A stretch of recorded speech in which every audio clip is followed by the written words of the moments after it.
motivate and trigger new ways of recording and living testimony, because the hours to elaborate and process the pain lived through conflict is time that you can use to sew or to embroider. And instead of feeling sorry for yourself, you can take action. And one of the possibilities you have, you as people who work with art, you know what is to take the pen, what is to take the painting in your hands. And for these works that we do take in our responsibility is the sewing. And here in Northern Ireland, we have gone so far as to document some textiles as an equivalent to an oral testimony or a written testimony of the Troubles. So we have some 10 pieces now in the National Archives. If you want to know what happened during the Troubles, you can go to archives of oral, written, photography, documentaries, but also textiles. And if you talk to the makers, you would know that these people would have not written, would have not spoken, and would have not been willing to film. So it's a new language. It's not just the sewing, it's the language of expressing through a tactile element. I think that's the only thing I would like to put as a basic general idea so that we can develop as we go through questions and yeah, whatever you want to say. That's great. And I think we selected this video also, I'm sharing the screen now, for a number, I found it very attractive for a number of reasons, also because it uses maybe objects which could be classed as non-art if you have that definition of material objects as important material witnesses or as catalysts to convey stories associated with objects. And I find that really attractive and interesting, how you can use objects, found objects or survived objects to tell a story which is difficult to tell for the reasons Roberta just outlined. Shall we just watch it? Yeah? Yeah. Okay. Any problems with not hearing it? Send me a chat, guys.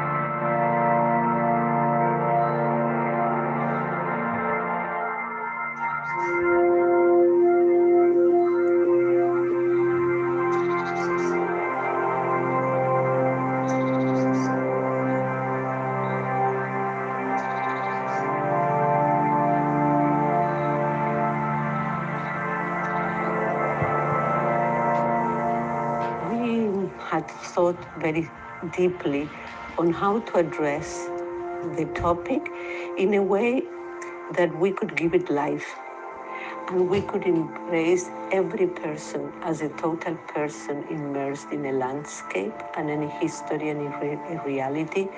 And we did not want to focus on the terrible events that all the people who will attend our exhibition know about the Holocaust. So we didn't want to bring testimonies of survivors. We wanted to focus on what stays of each person. We wanted to really bring to light this possibility that even the worst or most difficult issue can be addressed in a kind way that we can absorb it and can feel that we have something to do about that. We can show the most difficult issue, but we can show it with color and context that makes it bearable, shows community, shows context, shows a flower, and also to bring the possibility and the freshness of whatever happens in the world is responsibility of all of us. We have to focus on that, and we have to focus that we have to include the other in our approaches. We had planned an actual exhibition, and for the exhibition, we have 4 arpilleras that are very, very much into the topic of the Holocaust, and we have other personal belongings of people who emigrated and brought them along with them. So we are marking and remembering people who perished, but also survivors. One of the RPRs is the rescue of Jewish children by Anna Zlatis. Can you tell us a bit about that? She wanted to focus on the possibility of the Jewish community building itself by having people who survived the war, and also by the relevance to highlighting that the ones who survived not only survived by chance or because they could hide better, they hid because there were people who were willing to take risks and do actual actions to save them. There is much to say about her piece because she did it using a photograph of Vienna bombarded, and then she drew and made little figurines like arpillera dolls. But then she had the very big problem.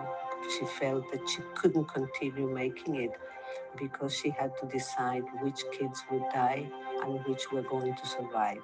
So she asked her grandchildren to draw faces of children who were afraid, and those drawings she has placed in the work she did. So it's a really very, very elaborate, intricate piece that looks very simple, but has all this narrative because she brought the photograph in of the area of where her family used to live. From Argentina, then we go to a German RPR entitled Fleeing in 1945 by Mara. The most relevant thing of this piece, this is made totally out of her memory in 4 hours. And that's herself, how she saw herself fleeing with her mother with a little suitcase prepared by her mother and a teddy bear. And if you look at a photo of Mara, who is now 73 years old, and you look at this little doll on the picture, that's her. So she captures herself without having a photo or anything, absolutely from her living memory, and telling the story that on fleeing and them not being a Jewish family, they lost the suitcase. And she was very devastated. But after the war, many years later, the suitcase came back because the mother had put the address. So you can see that the arpilleras have much more life than what you see. You really need the documentation and the journey. The journey is really the history. They are a trigger of a momentum like a photograph. Irene McWilliam, an Irish artist, lost children of war. It's another very powerful piece. Yeah, it's a very powerful piece because she dyed it on material and she dyed very strong colors. And as a social worker, she was so concerned about the problems of children and what happened during war when they couldn't be in fear and not being protected by their parents, and sometimes in custody of organizations that even if they wanted to do the best, they couldn't. They couldn't give the love and the care and the protection. And also the actions that are required by the Red Cross and organizations after the war to find the people. So if you go close to the little figurines, you will say little posters of what are they looking for. But also through the years of my conversations with her in the last 12 years, I have found out that her father was a prisoner of war. And as such, she and her mother were deprived for years to know if the father was alive or not. So she has not only her social worker hat, but her personal memory of she being a child that who couldn't be with her father. So those stories are also in the layers of the pieces we are showing today. We don't have the physical textile made by Heidi Drahota, Anna Frank's Universality, but it's included in the exhibition. The name is very special. She didn't want to call her just Anna. She wanted to refer to the idea that Anna is the incarnation of so many children who cannot develop their potentiality. She didn't want to concentrate it only on Anna. Anna was the trigger.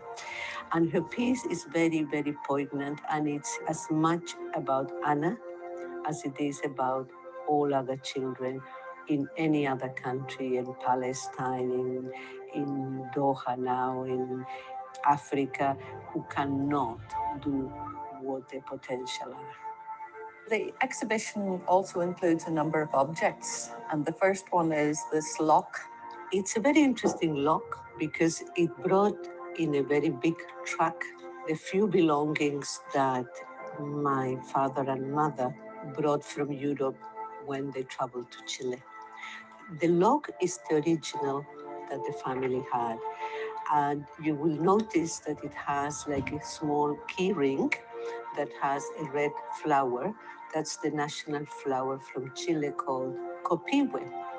And when we were preparing the exhibition on refugees, I used to show this to show that in those times, the people who emigrated were so welcome that what they were given when they arrived to the country was a key ring with the national flower and the name Chile, so that they would feel at home.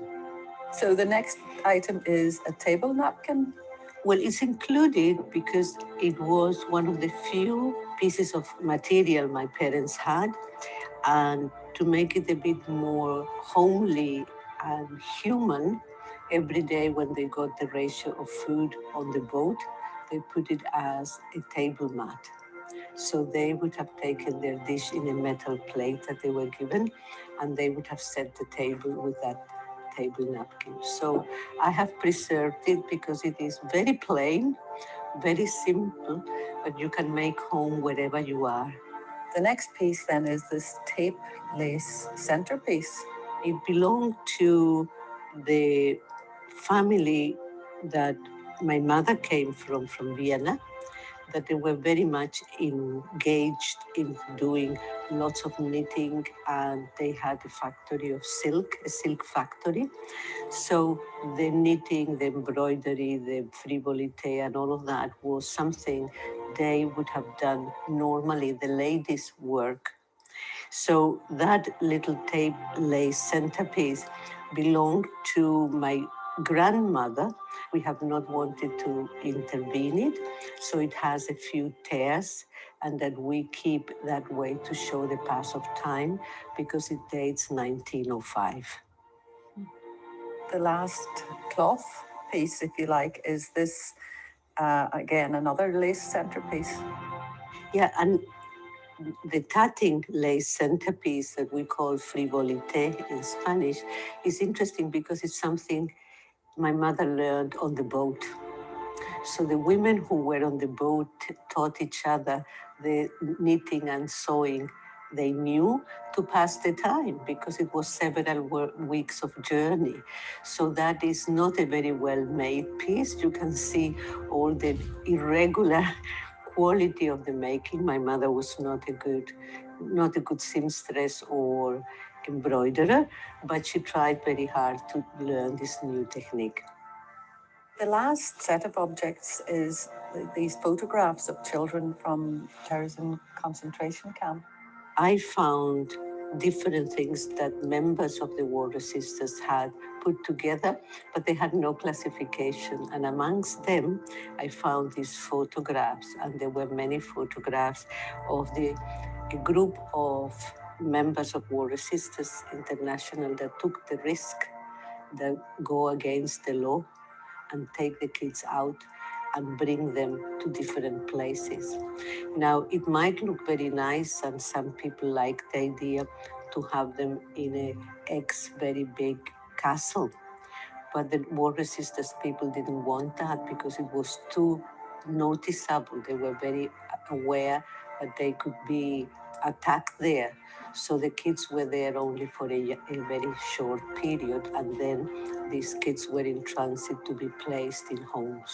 So you can see photos of kids of different ages, very young, more teenage and all ages. So War Resisters donated a few of these photographs for the collection so that we can put again the concept of the ones who survived, who bear witness of the stories, but also who have settled in different countries and made their lives and brought their expertise and capacities to different places.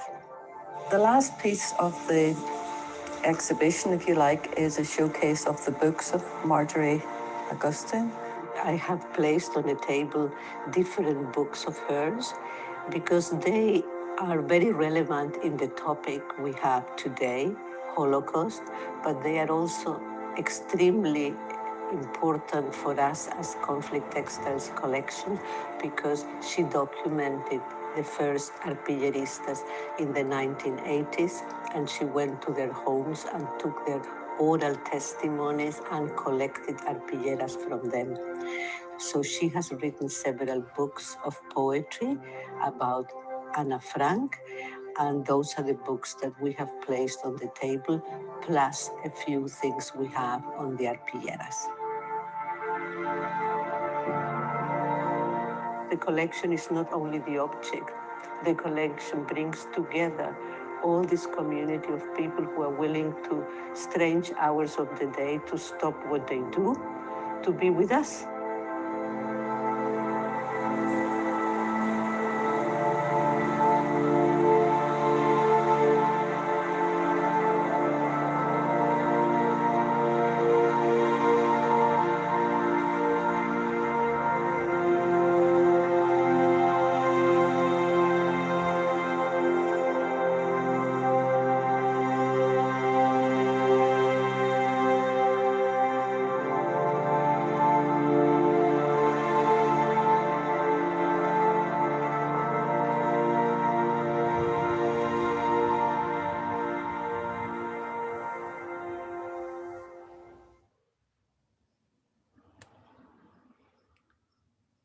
So, oops, I better switch off whatever next happens here. That always happens, doesn't it? I found it very moving watching it again, and with added concentration, knowing that you are all listening with me. And I was thinking, just to reflect briefly on it, I'm currently reading a book by W.G. Sebald called Austerlitz, and it's a kind of semi-fictitious account of a young Jewish person who is adopted by Welsh parents, and he doesn't actually know that he's a refugee before he's about 18 and takes his A-levels. And it only comes to light because he had to sign with his real name to get the A-level papers accepted. So the teachers had to explain to him. So really, I often find that fiction does something what Roberta just demonstrated so well in that video, that individual stories, they're the ones which really get to us because we can identify with the individual, but we can't identify with the numbers on the page or the bombardment of images from media. It just becomes too overwhelming to show empathy with, or at least that's how I feel about it. And I'm sure it's not particularly novel insight. You might have different views on this. Roberta, did you want to add anything at this point? Well, so that I want to say very little because I am conscious of time and that we want to watch the other film. What is important to me is when I mentioned there that these textiles also have the virtue of being like a photograph. It's a photograph that also includes the emotions of the maker. It's not just the precision of the camera. It's the whole emotion of touching. And quite often, some of the Chilean arpilleras were made with the clothes of the disappeared themselves. So it's to add this potential humanity amidst the inhumanity. And just to say in these days that all is happening in Gaza, it's been very strong to think what is the next step that Conflict Textile is going to do? Because I mentioned in the film that Anna embodies and represents the children with no opportunities. And I mentioned in Palestine. So this is also valid today. So it's not a study case, it's 1 minute into a story that we can transport with different backgrounds and different landscapes. But the landscape of war and the delicacy with which we have to deal with that and the directness of the language is very important, that it's not integrated and confusing. So that's the only thing I would really like the comments of the participants. And just that they know that you have been running workshops with me 12 years ago with an exhibition that was called The Art of Survival, Irish and International Quilts. And then we introduced the drawing as a possibility to add to the dimension of the design of the textile elements. So all weaves together. Thank you. That's very kind of you to mention. I keep forgetting about this, but it's very important, and hopefully we will do some more. I have moved, by the way, because the noise is so terribly loud in my studio. I hope it's a bit better in here. Okay, we will switch. It is meant to be a virtual visit today, so we visited Roberta's home, which is also an interesting strategy for curating in times of lockdown, which besides the concept or the theme of today's session, is perhaps just as a side glimpse an interesting venue to consider. And I know that some students who graduated last year used their homes and their gardens to actually situate their works. And it's just a really interesting, very different format from the format we're going to experience now, a virtual visit to the Tate in Liverpool and the Don McCullen show, where we have a much more modernist kind of environment with white walls, which is what we kind of taken for granted so much when we're looking at art or documentation or whatever you want to call this type of work. And the question, of course, about the white cube environment is always, does it really neutralize as much as it pretends? So there's this attempt to present something in a sort of non-contextual way because it is not placed in someone's home. It's just a side point. I'm going to share screen so we're not running out of time.